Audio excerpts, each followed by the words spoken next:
Well, as we end the week, the battles over the Mueller report appears to just be getting started. A former federal prosecutor will join us to discuss how Democrats can fight back against stonewalling by the president and the attorney general. Then, Joe Biden's former chief economist, he'll join us, weighing in on his former boss and his chances to win the primary and head-to-head how we do against President Trump. Also, college admissions scandal, it is only growing. A top admissions expert joins us to tell us how the game works and whether this scandal could be a game changer.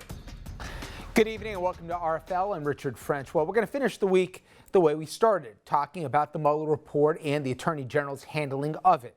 Now, William Barr, as you know, he testified before the Senate on Wednesday, but he blew off the House hearing set for yesterday because it turns out he wasn't happy with the terms of the Judiciary Committee. Now, that panel's chairman, New York's own Jerry Nadler, he's given Barr an ultimatum.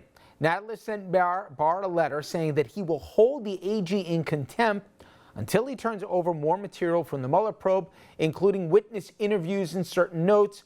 Barr's got till 9 on Monday morning to comply. As they say, stay tuned. Meantime, the president is again saying he doesn't want former White House counsel Don McGahn to testify. I've had him testifying already for 30 hours. So is the answer no? And it's really, so I don't think I can let him and then tell everybody else you can't, because especially him, because he was a counsel. It's done. We've been through this. Nobody has ever done what I've done. I've given total transparency. It's never happened before like this. Also today, the president, he had a phone conversation with good friend Vladimir Putin. Now, the president tweeted that they discussed, and I'm not making this up, this is a quote, the Mueller witch hunt and the Russia hoax.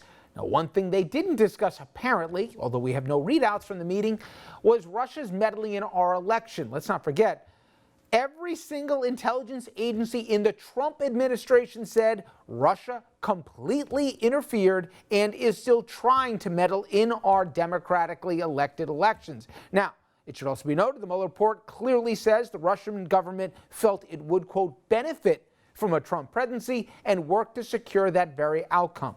Again, here is your commander-in-chief. We discussed it. He actually sort of smiled when he said something to the effect that it started off as a mountain and it ended up being a mouse. Well, joining us now, former federal prosecutor Andrew Chakasky. And Andrew, as they say, you couldn't make this up if we tried. I would guess if he was your client, you wouldn't have counseled him, while all this is going on, to have an hour-long conversation, as I said, where even though the Russians apparently took notes in the meeting, we did not, and then the president referred to it as the witch hunt and the hoax, again, with our friends, the Russians. Bizarre. It is certainly bizarre, and I'll tell you this, if I had a client who kept making these statements, I think by now I'd probably fire him. This has gone on long enough. Okay, let's go through how the process is supposed to work versus how it is working right now, and at the end of the day, what you think is going to happen. So I'm going to go through the cast of characters and tell me if you think we're going to hear from them, and if they choose not to, what will happen. Let's start off with Barr. Obviously, we saw his testimony before the Senate. House says, okay, our turn. He says, nope, I don't like the form you guys are doing this. I don't want a lawyer asking the questions. I'm not going to now show. Is that how it's supposed to work? That it's up to the witness to decide both the form and whether or not he or she will attend? It's not really up to the witness to make that decision. Here's the problem. Congress does have the right to require people to testify, whether that's through subpoena or other efforts that they put forward. The problem that Congress faces is that members of the executive branch of government, especially the department heads, they do have certain abilities to avoid certain types of testimony, whether it's the privilege with the executive branch or other various ways to fight against it. So Congress does have to walk a fine line in reaching a agreement if they want testimony quickly.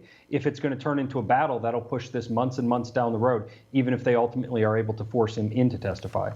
Well, let's stay on the idea of executive privilege, because that, in effect, seems to be what the president would invoke here as it relates to Mr. McGahn.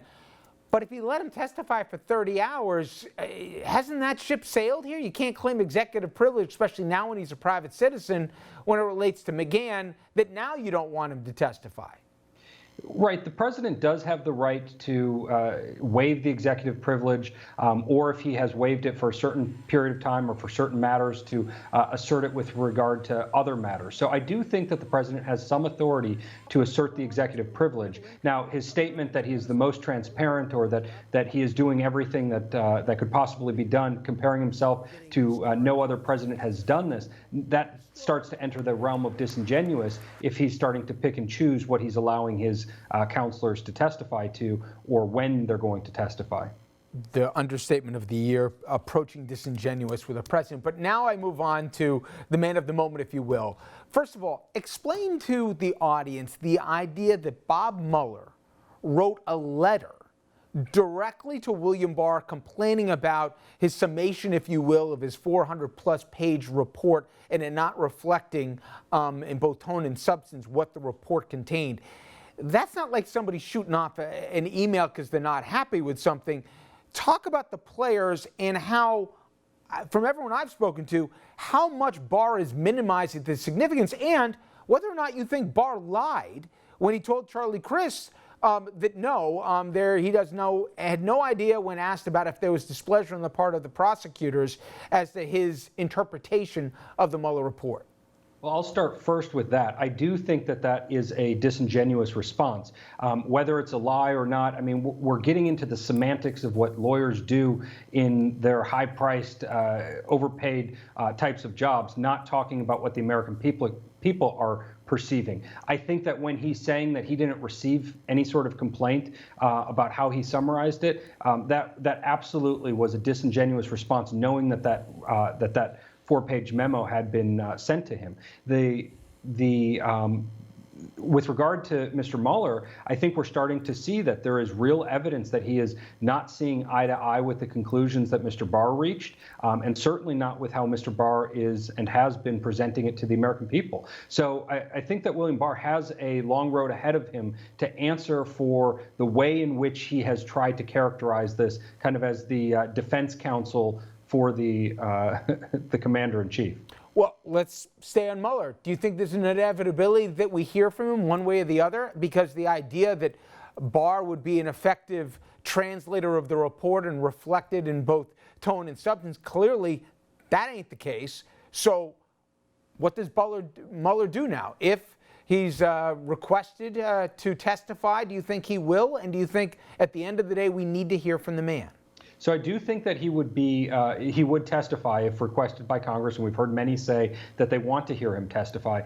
We've heard Mr. Barr say as well that he wouldn't stand in the way of Mr. Mueller testifying. I think that everyone needs to be very careful of what they're hoping to get from Mr. Mueller's testimony. I've said on your show before, and I'll say it again, I think that there is a real chance that Mr. Mueller comes in and to an extent supports the conclusions that Mr. Barr made with regard to the obstruction.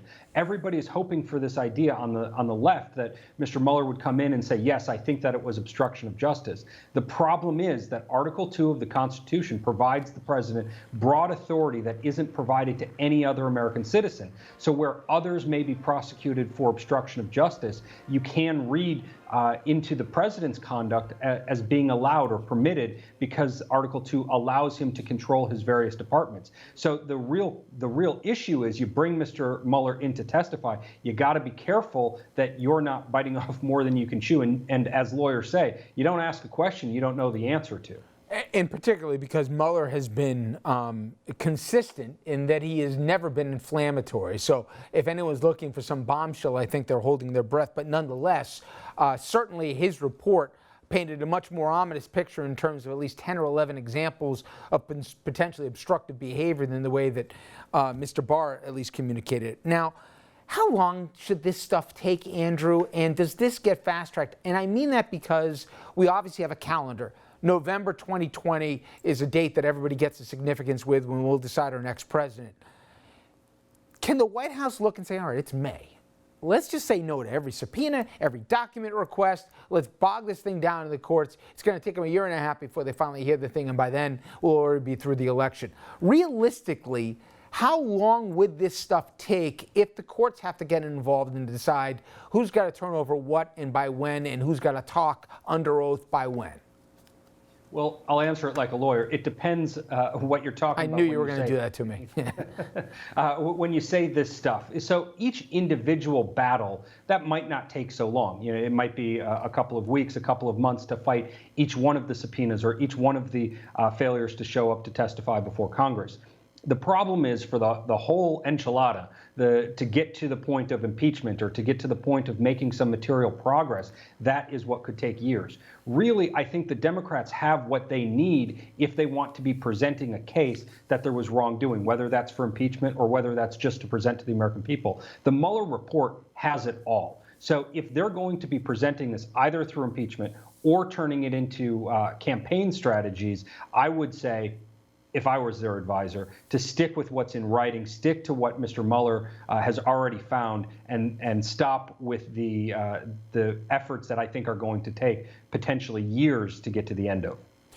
Andrew, I'm curious how you look at this, especially given your background. I've spoken to a lot of former federal prosecutors who really feel that the checks and balances, the co-equal branches of government, the mechanism to hold to account anyone, including a president, are being tested, a constitutional crisis, if you will, or we're in the beginning stages like we haven't seen before.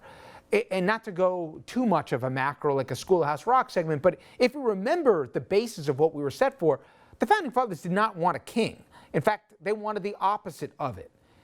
The idea that there is the opposite of transparency and an absence of accountability in an attorney general who is supposed to be the top law enforcement officer for all Americans, not a private attorney for the president, is there legitimate reason to ask, wait a minute, is this working? Do we really have three co-equal branches of government?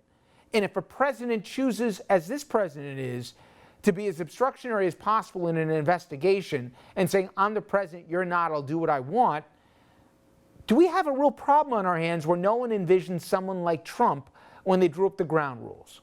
It's a great question, and I think that it really has two sides to it. On one hand, you have the purely legal, constitutional view of whether we have a crisis in the way that the three branches are interacting with one another. On the other side, you have more of a political crisis. From a political perspective, has the statesmanship of our nation denigrated to such a point that we're losing credibility, not only in the mind of citizens, but in the minds of the world? From a legal perspective, which is what I'm here to talk about, I don't think that we're quite in that realm of constitutional crisis. The president does have great authority. Congress has great authority, and so do the courts. Congress has that great authority when it comes to the power of the purse. It may not be immediate action they can take against the executive, but through a long process, a period of years, they can cut his funding down so significantly that Mr. Trump would have very few capabilities to do the sorts of things that so many are complaining about now. On the other side, the president does have that great authority and always has throughout the history of our nation, and it has been the responsibility of the electorate to make the decisions necessary to move on from a president that they may not like or appreciate. So I think that at the end of the day, we are far from a legal crisis, and we're much more in an avenue of a political crisis, so to speak, and the American people really need to be heard as to what they want from their executive branch. Well, that is a perfect segue into my next segment. Thank you, my friend, for the time. I appreciate it. As always, have a good weekend for yourself. Thank you, Richard. All right, speaking of politics, when we come back, ever since Joe Biden announced that he was running for president, he's been raking in both big bucks and a lot of key endorsements. So after the break, I'll speak with someone who knows Biden well. We'll get his take on the race for president and what Biden needs to do if he wants to take Trump's place in the White House.